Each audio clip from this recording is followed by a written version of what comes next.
In one of the previous tales, I told you about the multicab, sort of a minibus, that I bought for my parents-in-law to provide them with a bit of an extra income.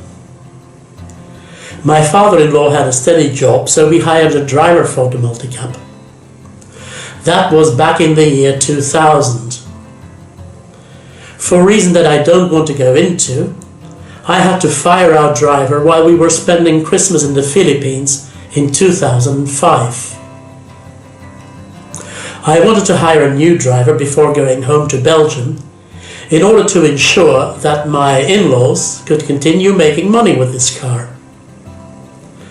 Hence, I made a poster that said, "Hiring experienced multicab driver," and posted it at some strategic locations in Ormoc City. One of those locations was the bus and multicab terminal, where all those drivers gathered. I had only just posted it when 4 men surrounded me, waving their driver's license at me. "You are hiring, sir? I'm a professional driver." They were really standing very close to me, and I felt my bubble was being invaded. I said, "Ho, ho, ho, guys, not all together. I'm not going to hire someone here, you know. In 15 minutes, I will be sitting at Cheetos, and there you can come and apply one by one." Okay, I squeezed myself from between the 4 men and started walking in the direction of Cheetos Chow, a restaurant at the other side of the boulevard. But first I wanted to let my wife know that I would be interviewing drivers for the next hour or so. So I reached for my cell phone, only to find that it was gone. I used the name of God in vain as I realized that only one of those aspiring drivers could have snatched my cell phone. That's why they were standing so close to me. What I did then was, in hindsight, totally irresponsible. I turned round, went back to the terminal, found 2 of the 4 men drinking beer at the terminal cafe, and confronted them. Brave? Not at all. Anyone who has known me since childhood knows that bravery is not one of my qualities. Whoever is responsible for creating me definitely did not have a hero in mind. I mean, look at me. Look at my bone structure. My fists are about as lethal as the dewaxing cotton wool of my ex-wife. If the one who designed me had wanted me to be a fighter, he would have based his blueprint on this fellow. Not on that one. No, I was certainly not being brave. Stupid is more like it. I was alone, and they were 2. I was expecting to find 4. And for all I knew, they could have had a knife or another concealed weapon. I only had my 2 undersized, immaculate, white-collar worker hands. No, it was really an impulse reaction. They had stolen my cell phone and I was pissed. Boy, was I pissed. Maybe next time I should take a few deep breaths and evaluate my chances before going back into the lion's den.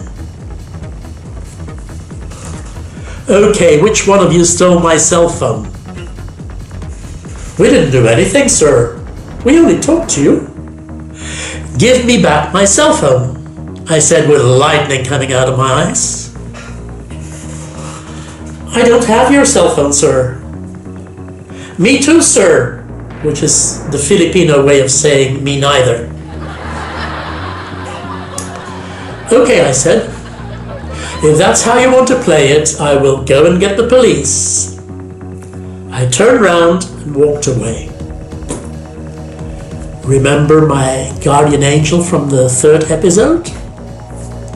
She was there again, all right. The Ormoc City police station was only 1 block away from the terminal, so 10 minutes later I was back with 2 plainclothes police detectives. I pointed out the 2 men. "Get up," said one of the policemen, waving his badge. They took another sip from their bottle of sounding well, and only got up after being summoned again. "Put your hands on the table and spread your legs." Now I don't know how many beers they already had, but they had obviously made one of them overconfident, as he made a fatal mistake. He pushed one of the policemen. Never challenge a Filipino policeman. Seconds later, they were both lying with their belly on the table, hands cuffed behind their backs, t-shirts pulled over their heads, and shorts pulled down to their ankles. When Filipino policemen conduct a body search, they do it thoroughly. No sign of my cell phone, of course. One of those 2 other men, the ones I didn't find back, had surely taken it. If they hadn't resisted the police, they would have been free then and there. But now they were brought to the police station. I had to come as well to sign a declaration. As soon as we came out of the terminal, one of the policemen stopped the multicab and flashed his badge at the driver. All passengers had to get out. The multicab was being confiscated for police purposes. We could have walked to the police station in less than 5 minutes, but in the Philippines, people in authority like to display their power.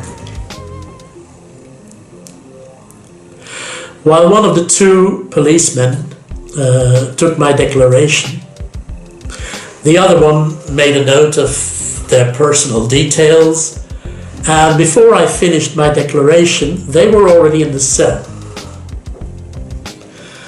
The police office reminded me of the sheriff offices I saw in American westerns. There was only one cell right behind the area where the policemen had their desk. That cell was already pretty full, but hey, this is the Philippines. There's always room for some more. The police detective told me that they were keeping those 2 in prison until the next morning, but then they had to let them go, since no incriminating evidence was found. It was only while I was driving back home that it dawned to me just how stupid I had been. It was the first time in my life that I spontaneously and fearlessly confronted people who formed a potential threat. And that was nothing to be proud of. This could have gone very wrong, you know. And why? For a cheap Nokia? Temporary insanity might be the right expression for that behavior. As soon as I got home and told the story, my wife exploded. "Are you crazy? Tomorrow those men will be out in the street again. What if they await you somewhere in the city?"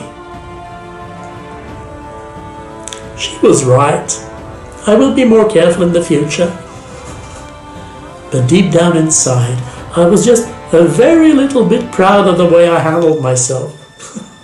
Especially because it was so out of character. Would I do it again? Not a chance. I realize far too well that there's a narrow line between bravery and stupidity. And what if next time my guardian angel is having a coffee break?